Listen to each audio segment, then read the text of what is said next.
Hello, America, and welcome to yet another hour of The Hollywood Show, better known as Montez at Midday. Hope everyone is doing well on this way back Wednesday edition. What up, Wednesday? What it do, Wednesday version of the show? How we doing, good people?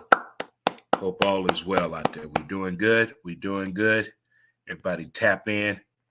This weather is about to make everybody think they're going to dress like it's 85 degrees out. But back in the day, our grandparents would call us and tell us that's fool's weather. Don't get fooled by the weather that is going on outside, most importantly, for sure. But we're there, and we're here, and we're getting it in for sure on this Wednesday edition of the show. Good people for sure. All right, all right, all right, all right. If it's your first time tuning in, thank you so much. Did you get your morning exercise in? You're staying hydrated. You do your morning stretches. That's very important to do.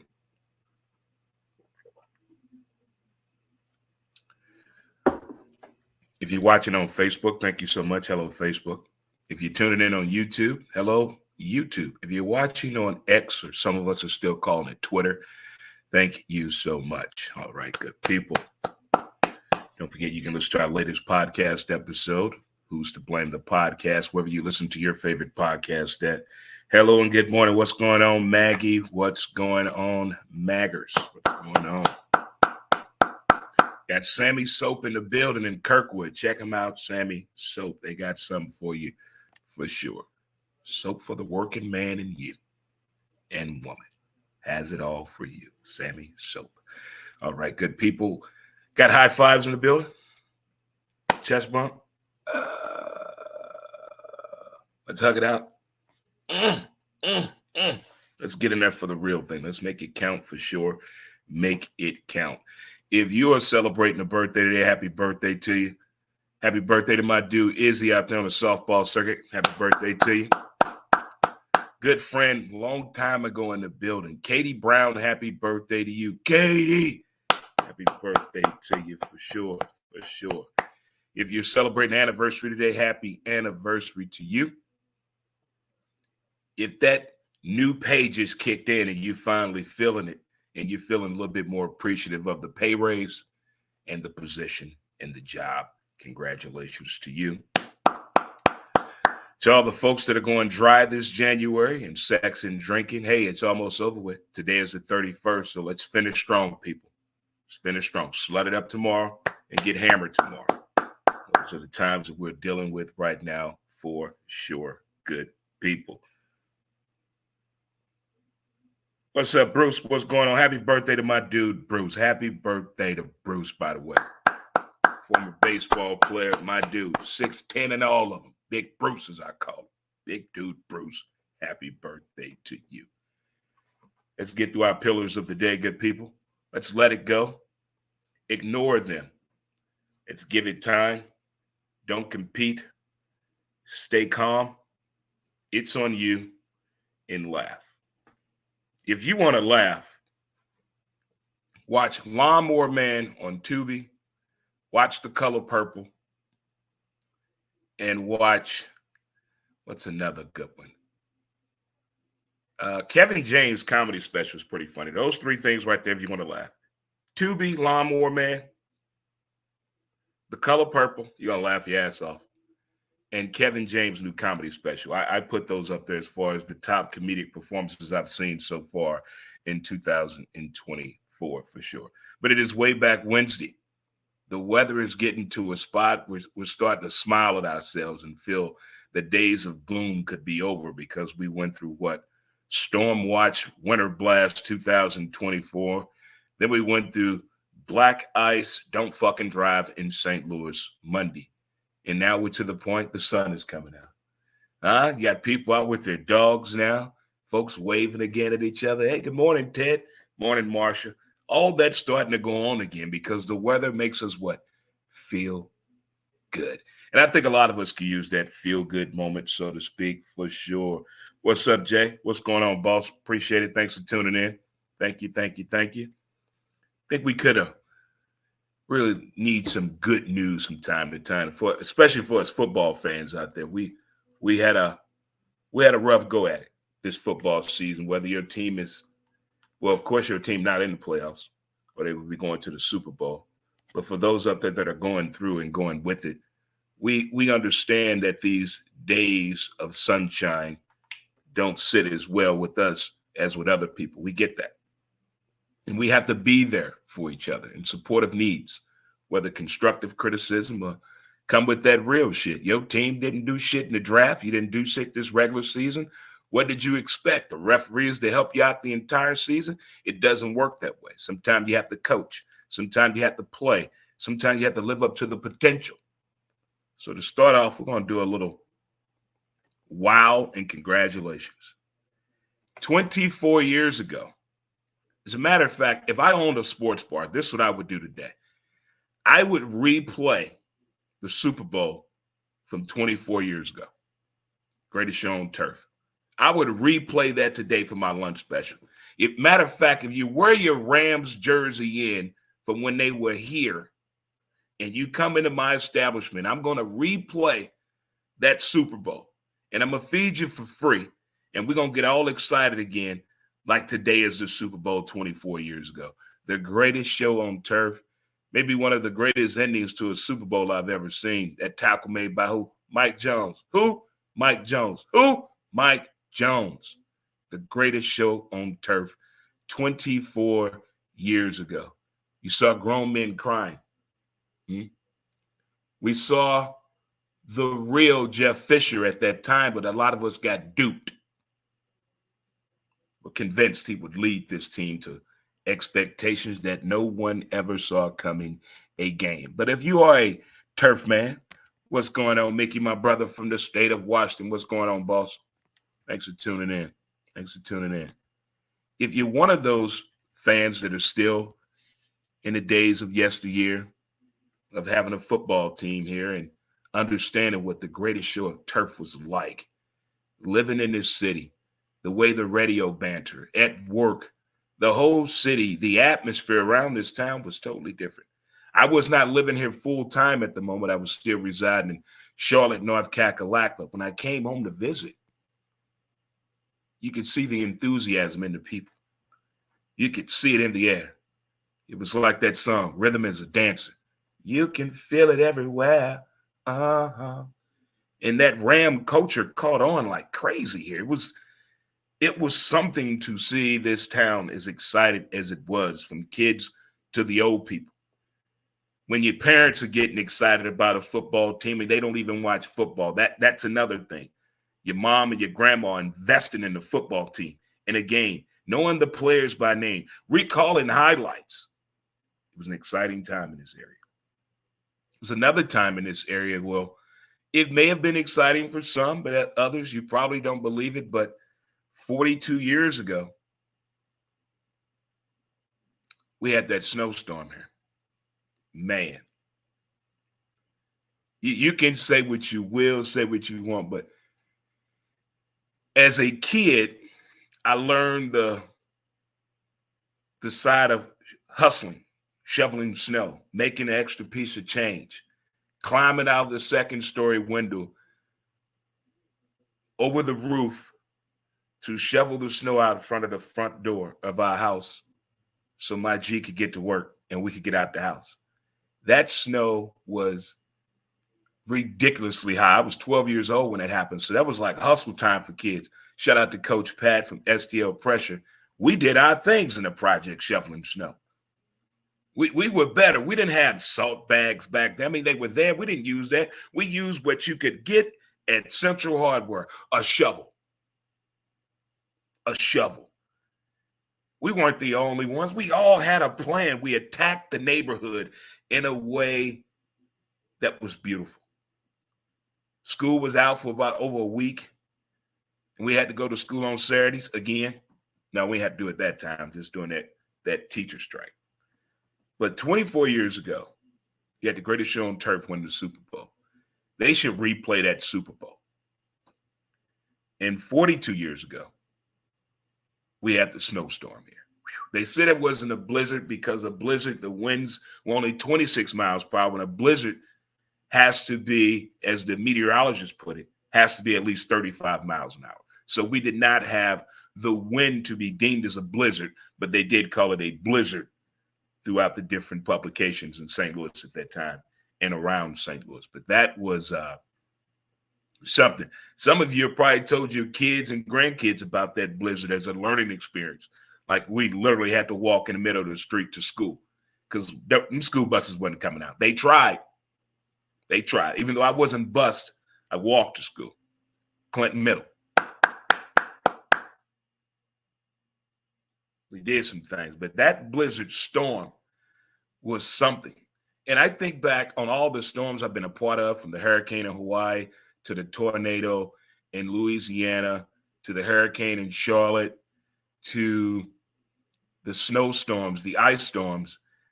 That snowstorm as a kid was different. And now as you're older, you're seeing the photos, you're hearing different stories from people. I don't remember being locked in, investing in and watching the television at that time as to listening to the radio to find out if there was school. That was the key. It was your job as a kid to get your ass up, listen to that radio, and find out if school was in or not. Because you are not what? You're not staying at home if there's school in. No, you couldn't do that. No, you're getting hell up out of here. I have kind of mixed feelings on this here. You know, I call it wild and congratulations at the same time. Wow, the fact it was 24 years ago. Wow, the fact it was 42 years ago. And congratulations to, I don't want to be that bitter guy. Get over it. It has nothing to do with you. It's a great accolade to have on your resume, so to speak. But Tom Izzo, men's basketball coach at Michigan State, achieved his 700th win in men's collegiate basketball. So congratulations to you on that. So yesterday, it was all about the numbers all over the place with 24 years ago, 42 years ago, and 700 wins. In the words of Drew Barrymore in Fever Pitch, numbers are everywhere, and numbers matter if you pay attention to them. They are numerology is everywhere if you believe in things like that. And I've met people throughout my lifetime and my travels that really are deep into numerology to make it make sense to their everyday lifestyle or their path or their journey, so to speak. But how's everyone doing today? Thank you again for tuning into the show. If you've not heard our latest podcast episode of Who's to Blame, episode 543 is up and available on Spotify.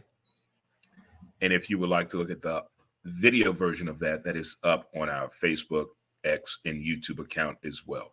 And we've been dabbing in TikTok as well, making videos on TikTok. You can check those out at Dre Montez 63. And also, I am happy to announce that on February 5th, we're going to have a special guest on the show to discuss what's coming up in February, not just being Black History Month, but these gentlemen I'm going to have on the show to talk to them about the upcoming camp that they're going to put on. And it's going to be pretty cool. It's taking place, I believe, February 24th, I think it's taking place. I'm going to have them on the show as part of Matthew Dickey's Boys Club. So that's going to be a lot of fun there. I'm going to have former Cardinal Lance Jeffries on the show, as well as Jamal Hughes on the show, talk about this Black History Month baseball camp they're putting on together. So that'll be a lot of fun. So I'm looking forward to that. That's coming up February 5th as well. And I also have a basketball piece I'm going to do with a local basketball legend. And I'm waiting on him to really settle up on the exact date that we're going to do this, to talk about court, the basketball court. It's out there if everyone to take a piece and listen to it as well. So got a lot of things coming up I'm excited about in the near future here for sure. All right, next up. Everyone's been to camp as a kid volunteered at one or participated in one, or you donated to one, or you put a kid in a camp. But camps are fun. It was a long distance between, well, a long break in between camping as a kid and going to camping as an adult. So I'm wondering out there, just putting this out there into the atmosphere, into the stratosphere, into the people out there, the powers that be, the tentacles out there. An adult camp. Do they offer adult camps where you go away for a week and it's just grown people, 21 and up, either single or couples, whatever it may be? You got your sleeping outdoors in your tent. You got your activities.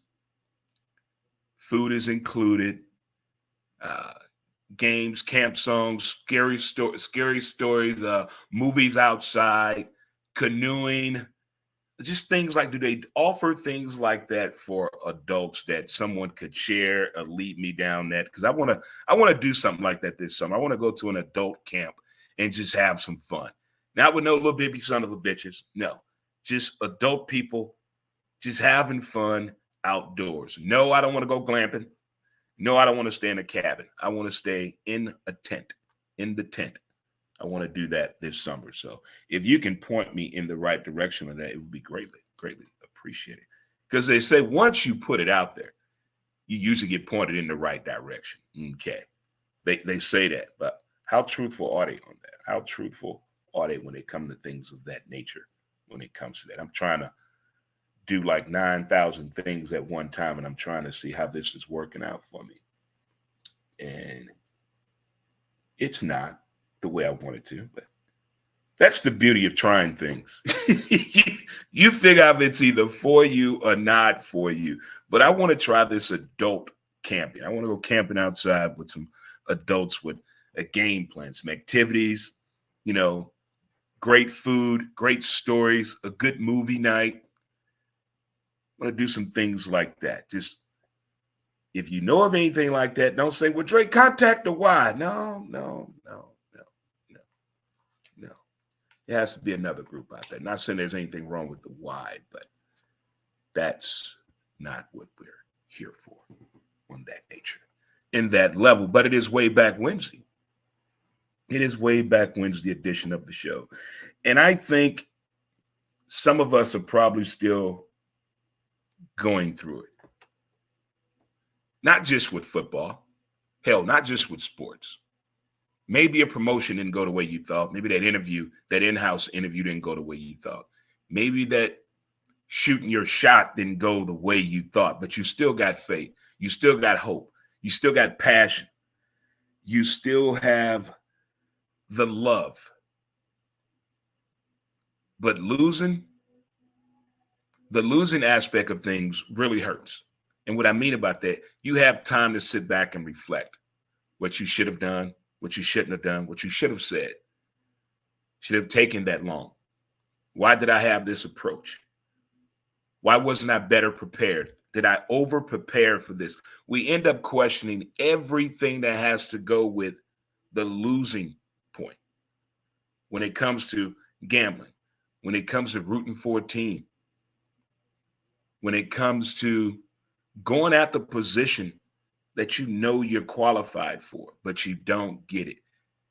We get to that point of the losing aspect. We get to doubting ourselves, second guessing ourselves, questioning, should we be doing this anymore? Is this my true calling? Is this for me? Should I be doing something else? All that goes into play when the losing aspect takes effect. But at the same time, that passion is in there because if it affects you that bad on losing, you're still passionate about it. You still care. There's nothing wrong with reflecting on the losing aspect of things.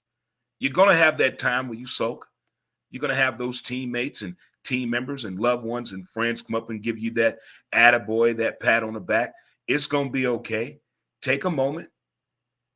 Get over there and let loose. Let it soak in. Now let's get back up and go. Let's regroup, recharge, reassess the situation, and let's go get it.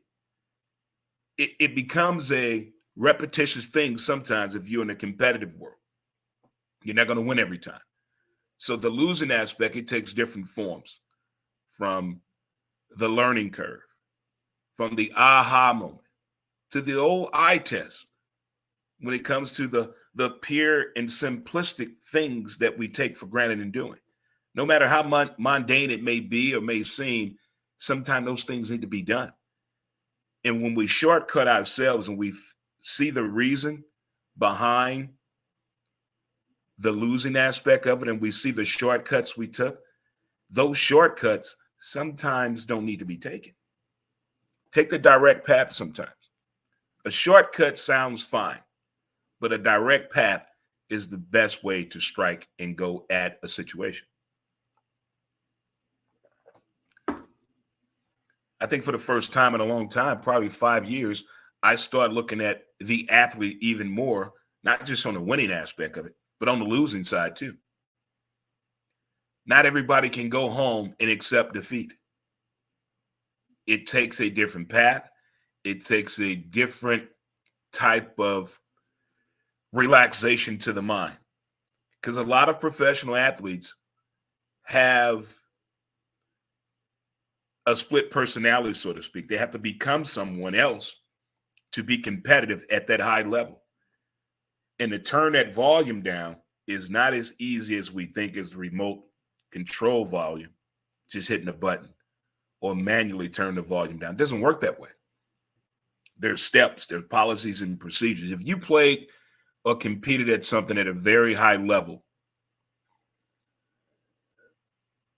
and you can't do it at that level anymore because times are changing, you have to be more aware of your actions around other people on how you're doing. That's where we're at right now. You just can't have tunnel vision anymore. You have to look around and assess the situation. I think it's even more harder now to show your, I guess, competitive edge without being cocky, without being a narcissist, without being self-assured of things. You have to be more aware because the way it comes off. And I think a lot of athletes today are a little bit more cautious on letting that side of them come out. Even in the workplace. They say, well, I don't want that side of me to come out. You ever heard that phrase before from people? I don't want that side of me to come out because that's not a good thing for people to see. And then we get so intrigued, like, what side is that of you? What happens when you go there to be competitive, to achieve the goal, to get the job done, to complete the mission? Where are you going that you think it's so dark and ill-advised in today's times that you can't go there anymore? I think it comes with that discussion we had last week of us being real with ourselves in great times, in bad times, and more importantly, the decisive times that we go through when we're unsure of things. They make it seem cool in the movies and cartoons by putting that little man or woman on your shoulder as opposed to the voice inside of your head to be a real person. So we get a visual on how to do that. But the losing aspect of things, I think we're all still there. We're there. We just can't accept defeat. We just can't accept it. And then when we do accept it, we now want to go back and prove we're better than that.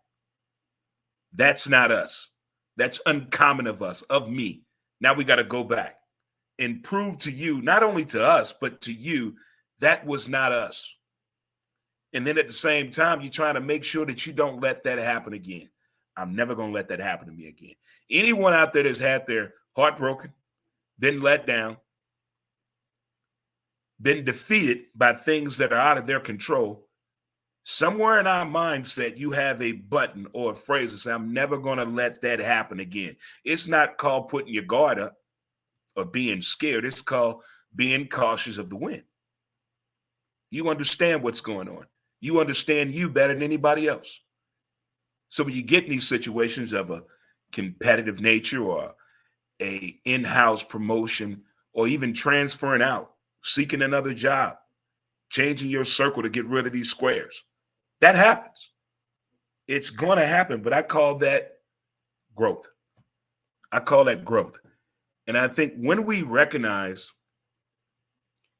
not even just our value, but who we are, that makes the story even more when you know who you are. You know what you're capable of. Not capable, but you know what you are capable of doing. not to be pushed hard into something else, not to be told and yelled at to do something else, but you know what you are capable of doing. When we go to those true traits that about us and we really test those traits, there's some amazing things we find out about ourselves and the people around us. All right, good people. We have talked about the wild fact of 24 years ago, the Rams won the Super Bowl. Greatest show on turf. Mike Jones. We talked about 42 years ago. Oh, that snowstorm in St. Louis. Where were you? And we talked about Tom Izzo achieving 700 wins in men's collegiate basketball as the coach of Michigan State. Go Sparty.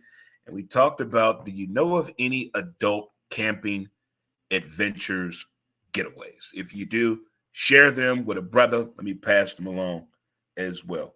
Also, a man got into Disney from a ticket from over 50 years ago for free. No, for only $10. Had no expiration date on it, but that ticket costs $125 today. Wow. The things you find in Florida. The things people find in Florida is just mind-boggling to me. Just mind-boggling. It is mind-boggling what people find in Florida. It really is. All right. Is this causing problems for you? Listen up. And the reason I'm asking this question, considering where we're at with Congress right now in these different hearings, every day on social media, every day on the news, I'm seeing some type of a story about what we're about to talk about. Is this a problem for you? What I mean by that is the internet, social media, smart TVs, iPhones, electric vehicles, and Siri. Are those causing problems in your everyday life with your kids, with your loved one, with your job, with your well-being, with your mental health? Is the internet, social media, smart TV, iPhones, electric vehicles, or Siri, are those causing you problems in your everyday life? If they are, what is going on?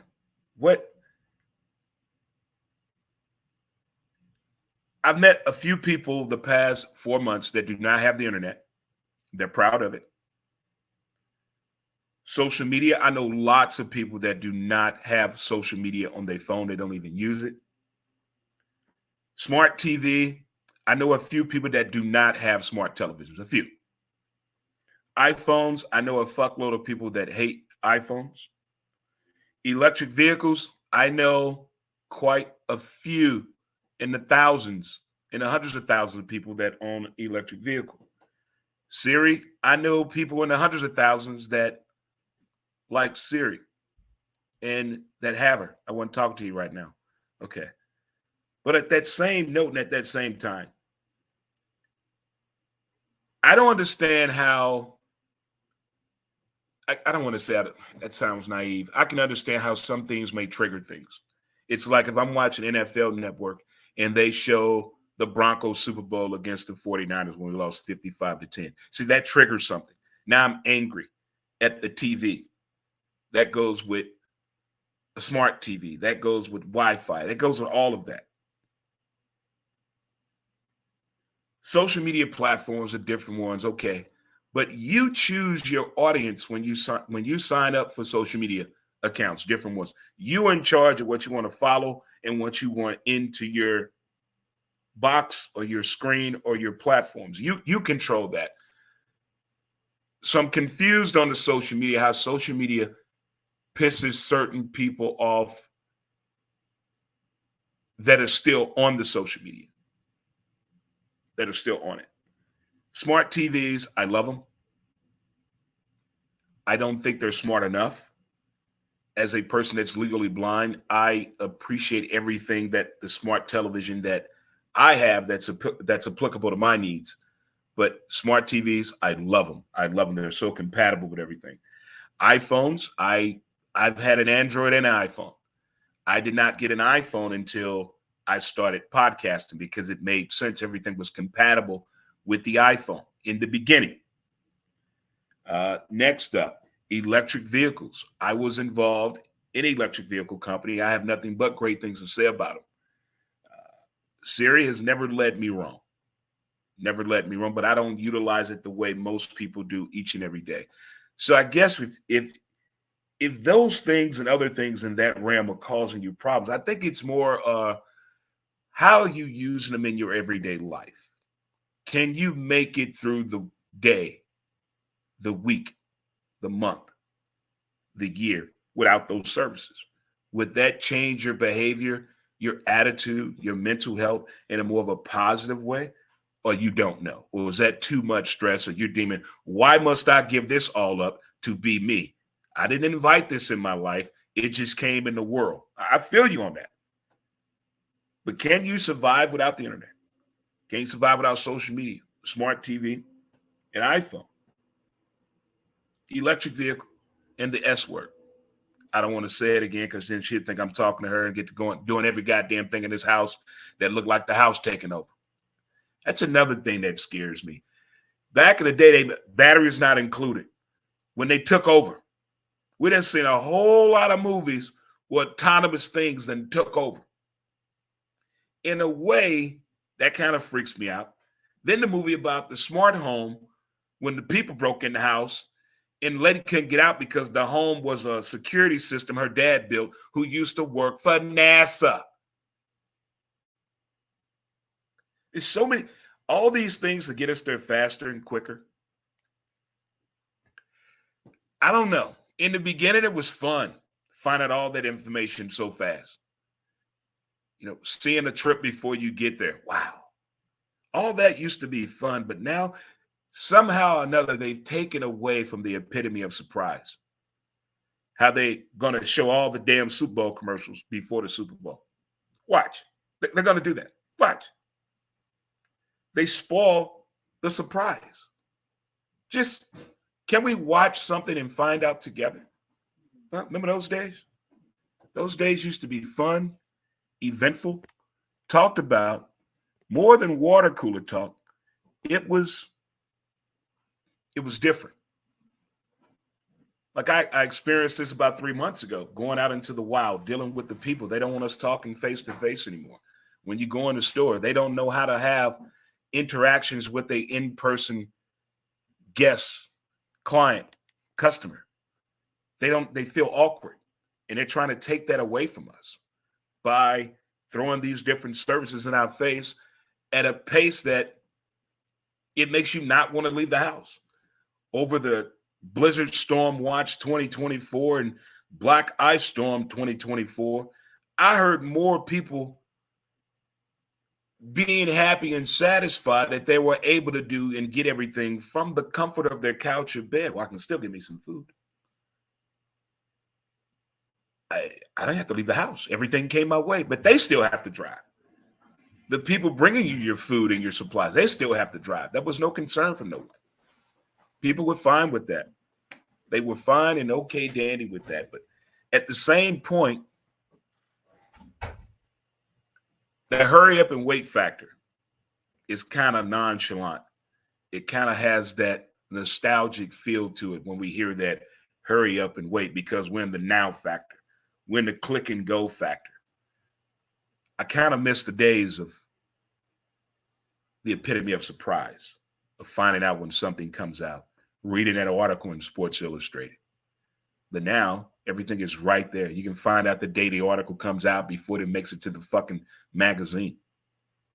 Slow down on some things. Slow it down a little bit. Everything is going so fast. For what? What are we in a hurry for? Why do we need the information that fast? I don't see the advantage point of having it that fast. If that's the case, we can figure this out in the NBA. Maybe 82 games is too much. Because now you mess with the players' money if they don't play at least 65 games. The NFL, we know you want to be on every fucking streaming channel in every goddamn country. We know that. You've shown us this. Baseball, you ain't far behind.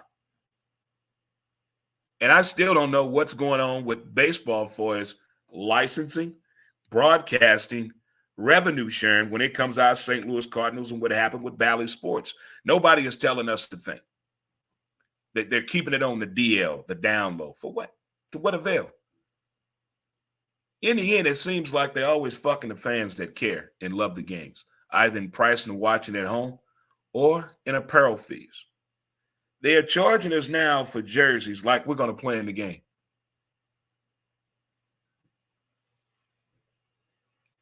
Like we're going to actually play in the game. If we are, sell us the whole damn uniform. Then we'll show up. It should be 5 fans from each and every baseball team suited up in full uniform, JIC, just in case they need you. I mean, hockey did it. Hockey got a dude to play goalie. He was 45 years old at the damn game. Tom, we need you. He drove the Zamboni. Huh? Why can't we do it in baseball? Things they do in hockey, we can't do it in football, basketball, baseball. Things they do in NASCAR, we can't do it in no damn sport. Things they do in golf, they can gamble on themselves and not get in trouble. It's the only sport. It has to make sense across the board. You had a collegiate athlete qualify for a PGA tournament, won the tournament, but he couldn't get the money because he's an amateur athlete. So they gave the money to the second place guy. What kind of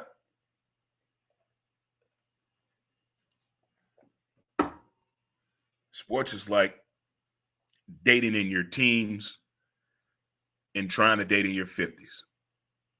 Most confusing shit in the history of the world, of the planet. It is. You're like, that much has changed since the age of 15? Yes. If you started dating when you were 15, let's say you're 50 right now, that's a 35-year gap. A lot has happened in 35 years. A lot has happened. They should give a class or a TED Talk, now damn it, a Dre Talk, on getting back out there when you haven't been out there. Let's say you've been in a relationship for 15 to 20 years. And you take 2 years off, you're not doing nothing. You're just chilling with your boys and your family for 2 years. Now you want to get back out there. Whew. Is not for the weak. It's a different language out here. There's a new breed.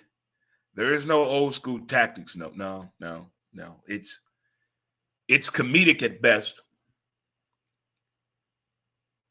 Eye contact is off the table. They talk text, meaning they talk to you like they're texting. They talk in emojis. They talk in acronyms.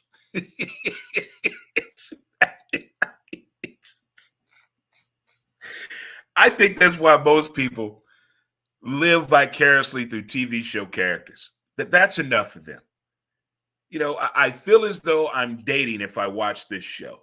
I feel as though I'm in a relationship because I watch this show. There are people that really do that, and there's nothing wrong with that.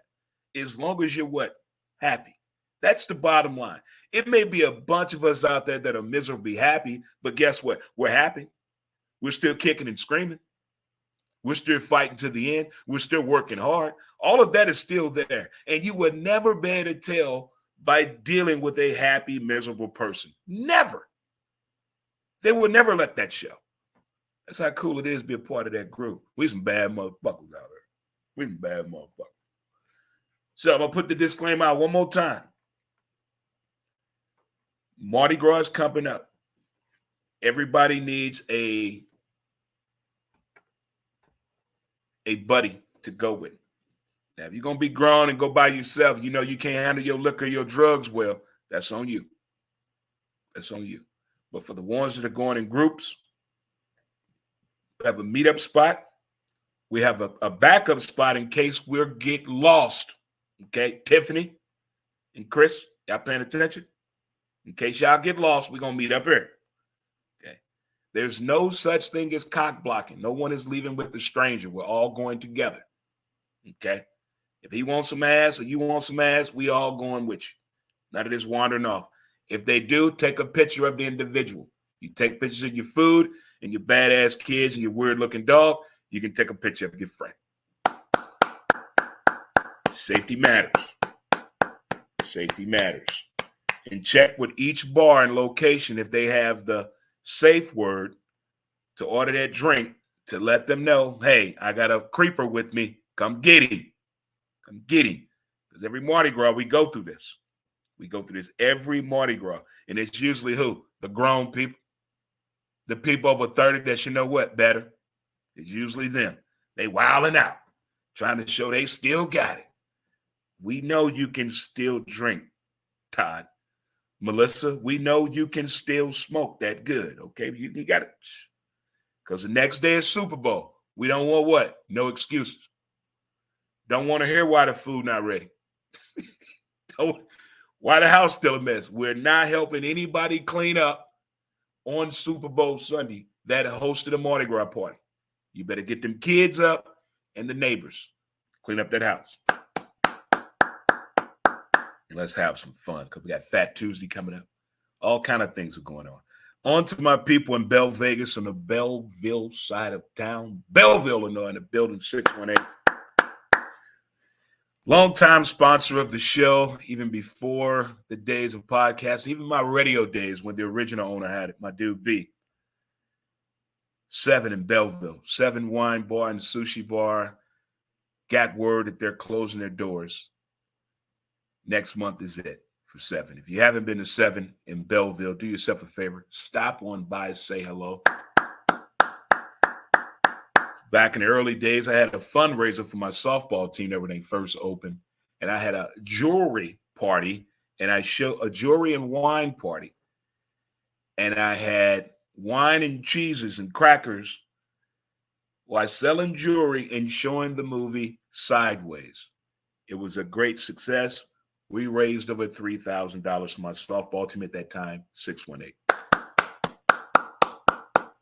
But shout out to 7 Bar Wine and Sushi Bar in downtown Belle Vegas, a great staple in the city of Belleville. Shout out to the staff over the years. Keep it up. If something new is coming that way in the building, I will follow along. Again, they were great supporters of me when I was doing talk radio as well. And as soon as I did podcasts, they jumped right on board as a sponsor of the show. So again, shout out to those people in Belle Vegas for sure. I got to get over to Belle Vegas. I keep saying it, but the weather keeps stopping things. You know, we got to get over there. Say hi to the people, of the people, by the people, and to the people. Again, we have a new episode coming up today of Who's to Blame the podcast about 2 p.m. We're going to do that with a live version of that and also do a recording for it to get up there for you. But our latest episode, 543, is up and available on Spotify. Who's to Blame the podcast. We're good people, great people. Enjoy the rest of your Wednesday. Do what you got to. For the ones that have to work a full day, do it. That's what you signed up for. Shout out to the Boiler Man who's back in school. Get it going, Boiler Man. Get it going, Boiler Man, for sure. All right, good people. Enjoy the rest of your day. And thank you again for tuning to another episode of Montez at Midday. And as always, we'll see you again tomorrow, same time, same bat channel, 12 p.m. Central Standard Time. Until next time, we out here, good people. In peace. It's your boy. We out.